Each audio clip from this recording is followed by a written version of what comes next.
యూపీఎస్సీలో ప్రతి సంవత్సరం సుమారుగా 1000 జాబ్స్ కోసం 10 లక్షల పైగా ఆస్పిరెంట్స్ అప్లై చేస్తారు. ఇందులో కేవలం సుమారు 12,000 మంది మెయిన్స్కి వెళ్తారు. మళ్ళీ ఆ 12,000 నుండి 2,000 మంది ఇంటర్వ్యూకి వెళ్తారు. ఫైనలిస్ట్లో మాత్రం 1000 మంది ఉంటారు. మనం కూడా వీళ్ళని మాత్రమే టీవీలో, పేపర్స్లో, సోషల్ మీడియాలో చూస్తాం. మరి మిగిలిన 9,99,000 మంది సంగతి ఏంటి? ఎప్పుడైనా ఆలోచించారా? మన సొసైటీ కూడా సక్సెస్ ఉన్న వాళ్ళనే చూస్తుంది, చూపిస్తుంది. ఒక్కసారి ఆలోచించండి. 10వ తరగతి అర్హత సరిపడే ప్యూన్ పోస్టుల కోసం సుమారుగా 25 లక్షల మంది అప్లై చేశారు. అందులో పిహెచ్డి చేసిన వాళ్ళు కూడా ఉన్నారు. ఇది కేవలం కాంపిటీషన్ కాదు, ఉద్యోగుల కొరత ఎంత తీవ్రంగా ఉందో చెప్పే నిజం. గవర్నమెంట్ జాబ్ డ్రీమా లేక యువత జీవితాలను మింగిస్తున్న సైలెంట్ ట్రాపా? గవర్నమెంట్ జాబ్, ఈ రెండు పదాలు మన దేశంలో లక్షలాది మంది యువతకి ఒక కళ, ఒక భద్రత, ఒక గౌరవం, ఒక మిడిల్ క్లాస్ కుటుంబానికి జీవితాన్ని మార్చే అవకాశం. కానీ ఈ కళ వెనుక ఇంకో నిజం కూడా ఉంది. చాలామంది బయటకు చెప్పని నిజం, చాలా పెయిన్ఫుల్ అయిన నిజం. ఒక నోటిఫికేషన్ వస్తుంది, లక్షలాది మంది అప్లై చేస్తారు, ఏళ్ళ తదుపరి చదువుతారు, కానీ చివరికి జాబ్స్ వస్తాయి, కొన్ని వందలు, వేళ్ళే. అయితే మిగతా వాళ్ళు, మరి వాళ్ళ కళలేంటి? వాళ్ళ సమయం, వాళ్ళ కుటుంబాల ఆశలు, వాళ్ళ మెంటల్ ప్రెషర్, వాళ్ళ జీవితంలో కోల్పోయిన 5 నుంచి 8 సంవత్సరాల సమయం, ఇదే ఈరోజు మనం మాట్లాడుకోబోయే విషయం. మన దేశంలో గవర్నమెంట్ జాబ్ అంటే కేవలం శాలరీ కాదు, అది ఒక security, respect, prestige, social status. అది పేరెంట్కి ప్రౌడ్ మూమెంట్. అది మిడిల్ క్లాస్ ఫ్యామిలీకి ఒక పెద్ద హోప్. అందుకే లక్షలాది మంది యువత ఒకే దారిలో పరిగెడుతుంటారు. SSC, banking, railway, groups, police, UPSC, state exams, పేరేదైనా ఒకటే, ప్రిపరేషన్. కానీ ఈ ప్రిపరేషన్ బయటికి కనిపించేది చదువు మాత్రమే. లోపల మాత్రం అది ఒక ఎమోషనల్ యుద్ధం.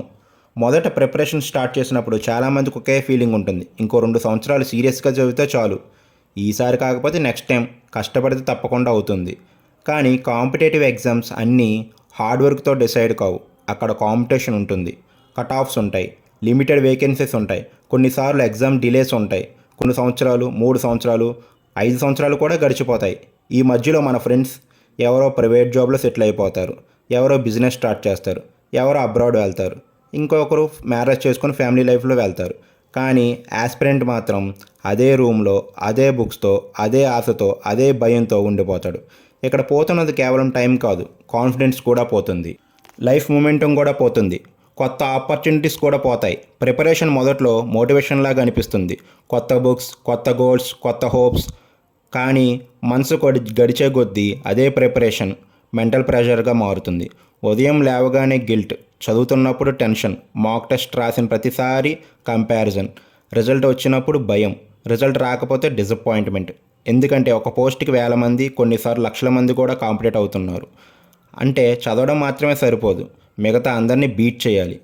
ఈ ప్రెషర్ స్లోలీ చాలామందిని మెంటలీ వీక్ చేస్తుంది. చాలామంది బయటికి స్ట్రాంగ్గా కనిపించిన లోపల మాత్రం యాంగ్జైటీ, సెల్ఫ్ డౌట్, బర్న్అవుట్తో స్ట్రగుల్ అవుతుంటారు. ఒక స్టేజ్ తర్వాత చదువు ప్యాషన్ కోసం కాదు, భయం కోసం జరుగుతుంది. ఇంకో పెద్ద సమస్య ఫ్యామిలీ ప్రెషర్. ప్రిపరేషన్ మొదట్లో ఫ్యామిలీ చాలా సపోర్ట్ చేస్తుంది, ఫీజు కడుతుంది, ఎంకరేజ్ చేస్తుంది, నువ్వు చదువు, మేము ఉన్నాం అంటుంది. కానీ ఇయర్స్ గడిచే కొద్దీ అదే సపోర్ట్ స్లోగా ప్రెషర్గా మారుతుంది. ఇంకా ఎంతకాలం ప్రిపరేషన్? ఈసారి అయినా క్లియర్ అవుతుందా? ఏదైనా జాబ్ చేస్తూ చదువుకోలేమా? పక్కింటి వాళ్ళ కొడుక్కి ఉద్యోగం వచ్చేసింది. ఈ మాటలు చెడు ఉద్దేశంతో చెప్పకపోయినా యాస్పిరెంట్ మనసుపై చాలా హెవీగా పడతాయి. ఎందుకంటే అతను ఆల్రెడీ తనతో తానే పోరాడుతున్నాడు, దానికి ఫ్యామిలీ ఎక్స్పెక్టేషన్స్ కూడా యాడ్ అవుతాయి. అయితే ప్రెషర్ డబుల్ అవుతుంది. గవర్నమెంట్ జాబ్ ప్రిపరేషన్లో ఫైనాన్షియల్ బర్డెన్ కూడా చాలా పెద్ద సమస్య. Coaching fees, hostel rent, books, online courses, test series, travel expenses, exam fees, ఇవన్నీ కలిపి మిడిల్ క్లాస్ ఫ్యామిలీస్కి పెద్ద భారం అవుతాయి. ఇక్కడ పెద్ద ట్రాప్ ఏంటంటే కోచింగ్ సంస్థలు కూడా ఆశను మార్కెటింగ్ చేసి అమ్మేస్తున్నాయి. ఇక్కడ గమనించవలసిన విషయం ఏంటంటే ఏదైనా నోటిఫికేషన్ వస్తే లాభపడేది వీళ్ళే. కోర్స్ మీద కోర్సు, కోచింగ్ మీద కోచింగ్, స్ట్రాటజీ మీద స్ట్రాటజీ. కానీ సక్సెస్కి ఎవరు గ్యారంటీ ఇవ్వలేరు. అసలు ఈ ఓల్ జర్నీలో ఆస్పిరెంట్ మాత్రమే కాదు, ఫ్యామిలీ కూడా సైలెంట్లీ బర్డెన్ క్యారీ చేస్తుంది. మరొక పెయిన్ఫుల్ విషయం సోషల్ కంపారిజన్. ఫ్రెండ్కి ప్రైవేట్ జాబ్ వచ్చింది, కజిన్ సెటిల్ అయ్యాడు, స్కూల్ మేట్ అబ్రాడ్ వెళ్ళిపోయాడు, సోషల్ మీడియాలో అందరి లైఫ్స్ మూవ్ అవుతుంది, కానీ ఆస్పిరెంట్ స్టేటస్ మాత్రం అదే, ప్రిపేరింగ్.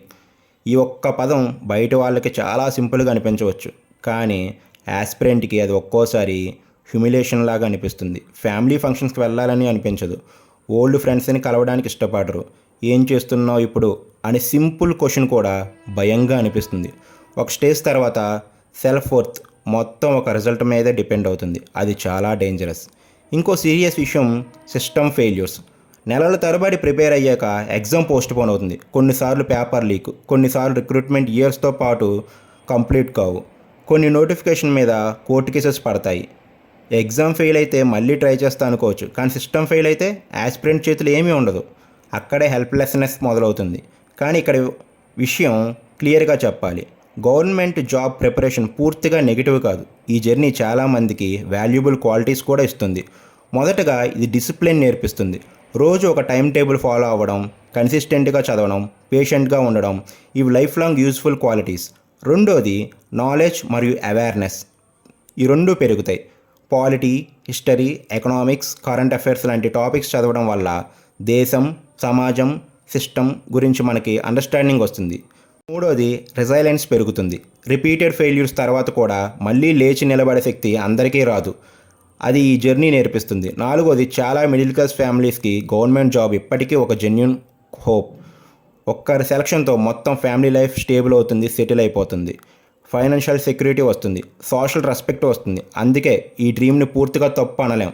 అసలు ప్రాబ్లం గవర్నమెంట్ జాబ్ డ్రీమ్లో లేదు, కాంపిటీషన్లో కూడా లేదు. ప్రాబ్లం ఎప్పుడు మొదలవుతుందంటే మన ఎంటైర్ లైఫ్ని ఒక్క ఎగ్జామ్ మీదే ఆధారపడినప్పుడు, బ్యాకప్ ప్లాన్ లేకుండా ముందుకెళ్ళినప్పుడు, సెల్ఫ్ వర్త్ని ఒక్క రిజల్ట్తో మెజర్ చేసినప్పుడు. సరైన మైండ్ సెట్తో ప్రిపేర్ అయితే ఈ జర్నీ మనల్ని బిల్డ్ చేస్తుంది. తప్పు మైండ్ సెట్తో ప్రిపేర్ అయితే ఇదే మన జర్నీ మనల్ని బ్రేక్ కూడా చేయగలదు. కాబట్టి మీరు యాస్పిరెంట్ అయితే డ్రీమ్ చూడండి, కష్టపడండి, 100% ఎఫర్ట్ పెట్టండి. కానీ మీ జీవితాన్ని ఒక నోటిఫికేషన్, ఒక కట్ ఆఫ్, ఒక రిజల్ట్ మీద పెట్టొద్దు. ఒక బ్యాకప్ స్కిల్ నేర్చుకోండి, ఒక బ్యాకప్ ప్లాన్ పెట్టుకోండి. మెంటల్ హెల్త్ని ఇగ్నోర్ చేయొద్దు. మీ వాల్యూని ఒక ర్యాంక్తో మెజర్ చేయొద్దు. ఎందుకంటే గవర్నమెంట్ జాబ్ ఒక మార్గం మాత్రమే, జీవితం మొత్తం కాదు. ఈ వీడియో మీద మీ ఒపీనియన్ ఏంటో కామెంట్లో చెప్పండి. Thank you for watching.